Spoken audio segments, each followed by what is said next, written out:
With one person presumably unhappy over CM Punk's WWE return and more, this is Wrestling Rambles. My name is John, and you're watching the Wrestling Report. Before we move on, make sure you subscribe to Wrestling Rambles with notifications on, and don't forget to like the video.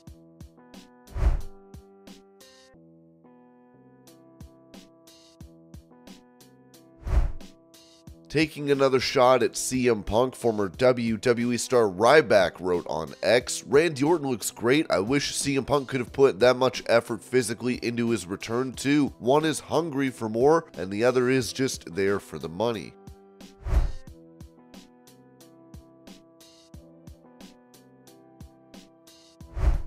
Speaking of CM Punk, he recently unveiled a new tattoo that he got at Great Lakes Tattoo.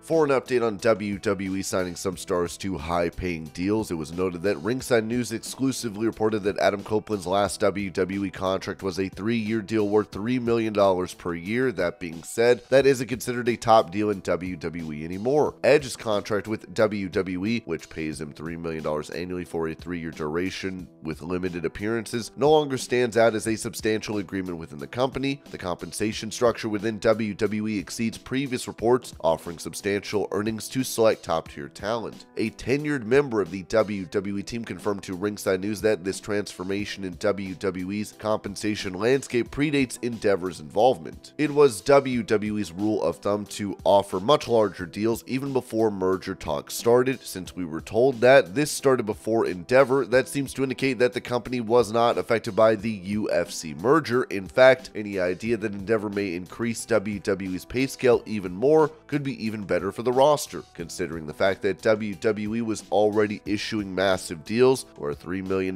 per year is no longer considered the tip of their top tier deals.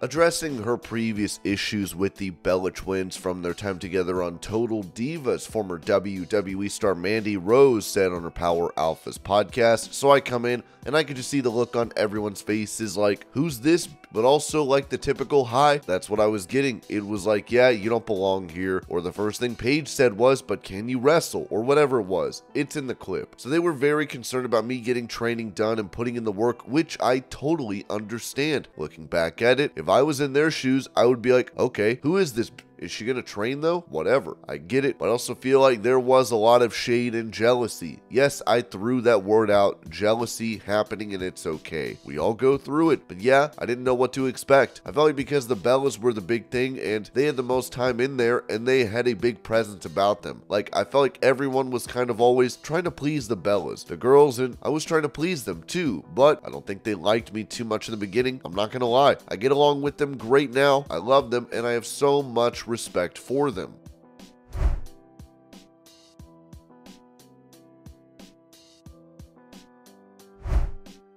As a tournament for a shot at the US title is coming up, there is set to be a mystery NXT star involved, with Carmelo Hayes posting a photo of himself with John Cena's spinner US belt.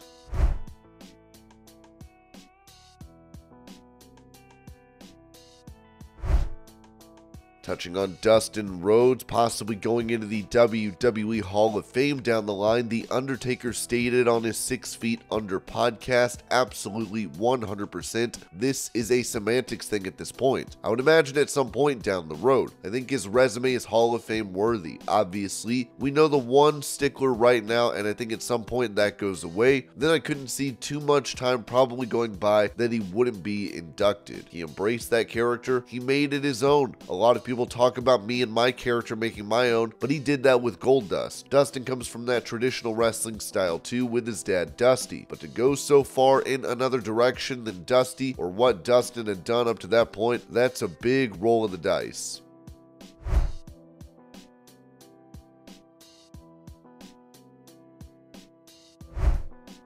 Talking about his recovery from a broken orbital bone in the eye patch that has come with it, Bryan Danielson told Maggie and Perloff, "I'm going to have to talk to the doctors. The benefit of wearing the patch is that the bones are completely healed, but the benefit of wearing the patch is that I still have a little bit of double vision. If I take the eye patch off, I tend to get a little bit dizzy because of the motion of the eye. The eye patch stops me from getting dizzy. They may want me to wear a protective mask. We'll see. It may end up being a face mask with an eye patch on top of the face mask."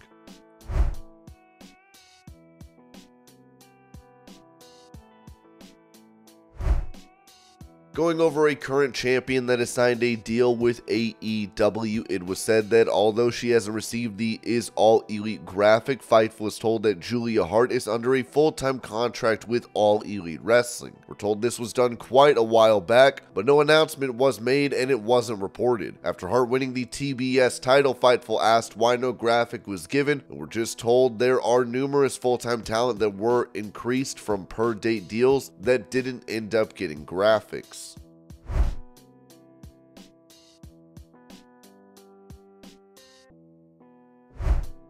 Discussing AEW's perspective on potentially signing Mercedes Mone, Dave Meltzer noted on Wrestling Observer Radio, "I always thought at the end of the day the reason she didn't sign with AEW is because it would keep her from going back to WWE. I mean, obviously, Tony Khan didn't bring her to Wembley Stadium without the idea that she was going to sign, you know what I mean? So he had to think it was close to a deal. What he thinks now? I don't know. It depends. If she has other aspirations outside of wrestling, you know the positive of AEW is that she can do them, and Tony's not going to say no. With WWE, they'll kind of want to be in control of that, but they'll probably, because of AEW, and it's not Vince McMahon, they would probably be a lot more lenient with her than they would have been in the past."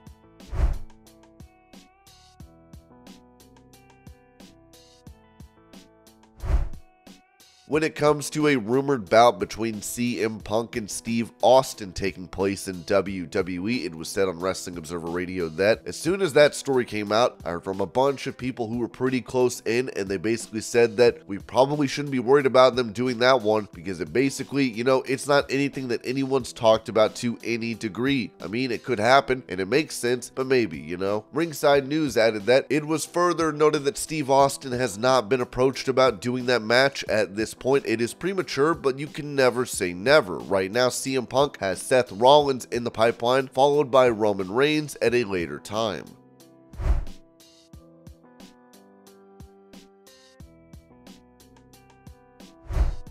With her attending the Big 12 Conference Championship with other WWE superstars, Jade Cargill could be seen giving a title belt to hip-hop star Nelly, who performed at the halftime show.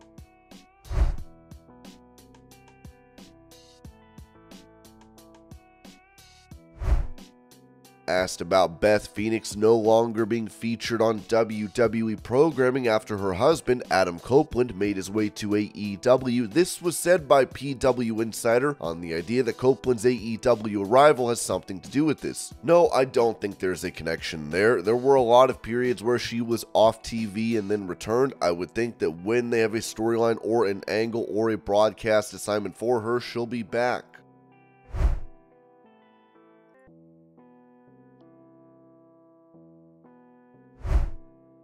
During a commercial shoot for WWE Shop, Cody Rhodes was present where he could be seen hiding an action figure of Stardust. Here's the clip. You've got action figures. That was fucking Stardust.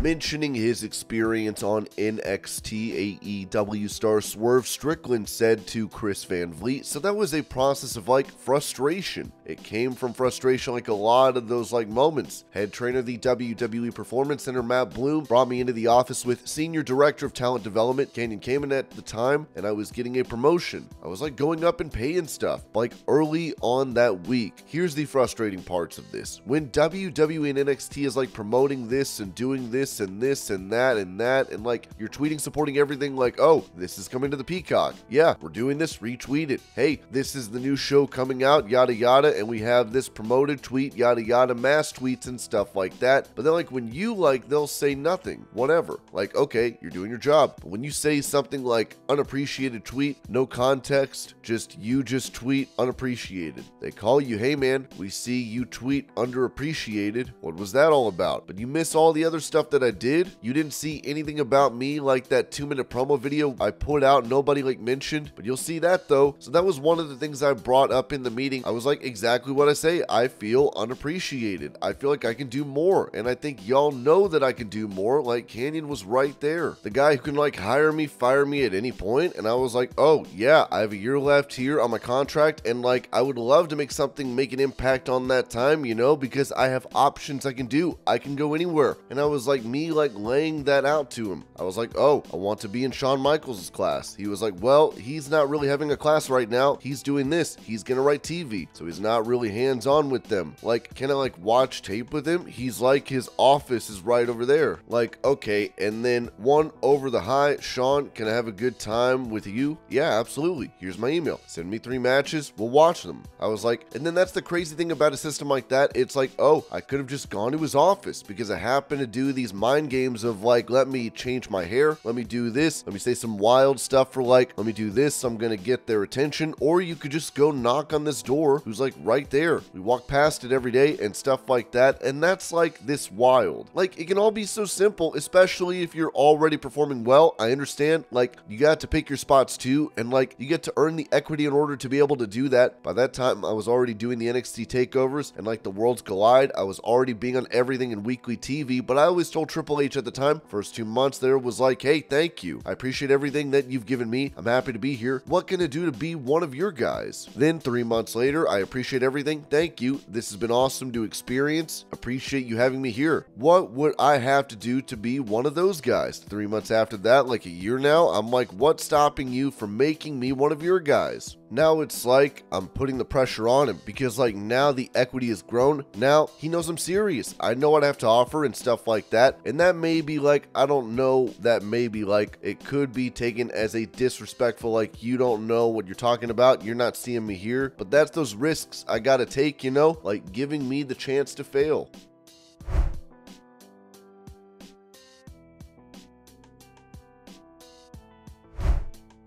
When it comes to the ticket sales for AEW's All-In London event set for August 25th at Wembley Stadium, WrestleTix reported that there are 10,529 tickets available with a current setup of 44,452, as this means 33,923 tickets have been distributed.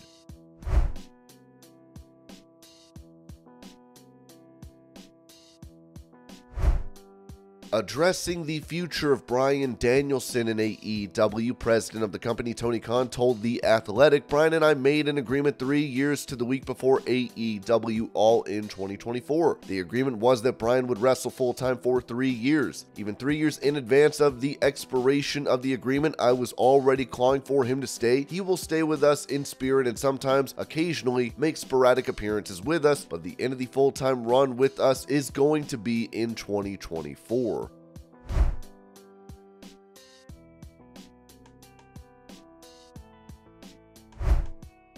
As Ronda Rousey made a surprise appearance during a taping for Ring of Honor, which is owned by AEW, many thought she might be signing with the promotion. She previously told TMZ Sports that she has no interest in doing so, with this said by PW Insider regarding her plans to take part in more pro wrestling matches. In speaking to sources close to Rousey, we are told there are no current talks with the promotion, nor is Rousey looking to pro wrestling for her short-term future.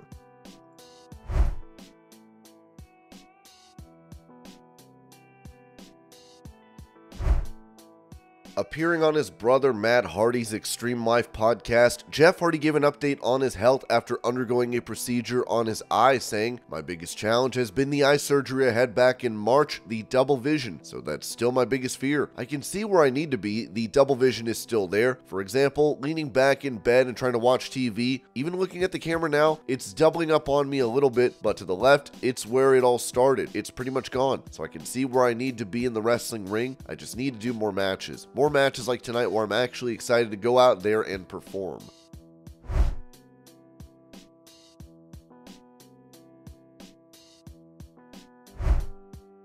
Recalling how an incident led to her friendship with CM Punk coming to an end, sports reporter Michelle Beadle said on the Over the Top podcast, CM Punk made a shocking return to WWE. He and I used to be friends. We had a falling out. It was at one of their events. Triple H was taking me around, and as I'm walking through, I was like, hey, F-face, which is my term of endearment for almost anyone that I love and I think is like a friend. Well, his then girlfriend, now wife, AJ Lee, took offense to it. She came up to me, got in my face. I thought she was kidding. I laughed. She wasn't kidding. It turned into a thing. Everybody made it a big deal. Triple H was mad at them, and then we stopped being friends. It is what it is. I'll never forget it. It was such an awkwardly weird moment to be a part of. I'm not going to lie. I thought she was kidding. I still do. And it was really that simple.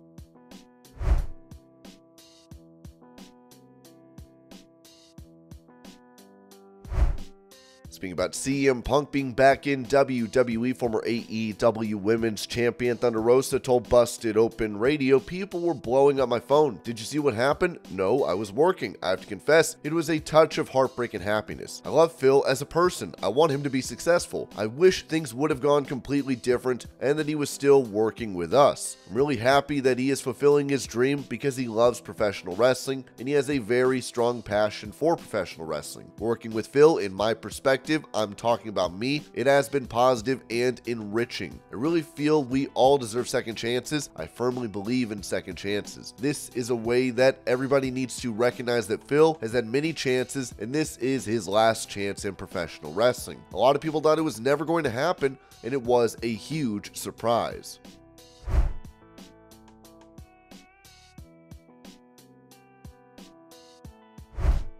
Touching on the return to WWE for CM Punk, Kurt Angle noted on his podcast, it's great news. I'm really surprised he's back. I will say this, if he keeps his nose clean and doesn't ruffle any feathers, he's going to have a great time there. He's going to really be huge for the company. We know that CM Punk can sometimes get himself in trouble. Hopefully he won't. I think that he's going to do really well for the company, and that's a big deal for the company right now to have him back.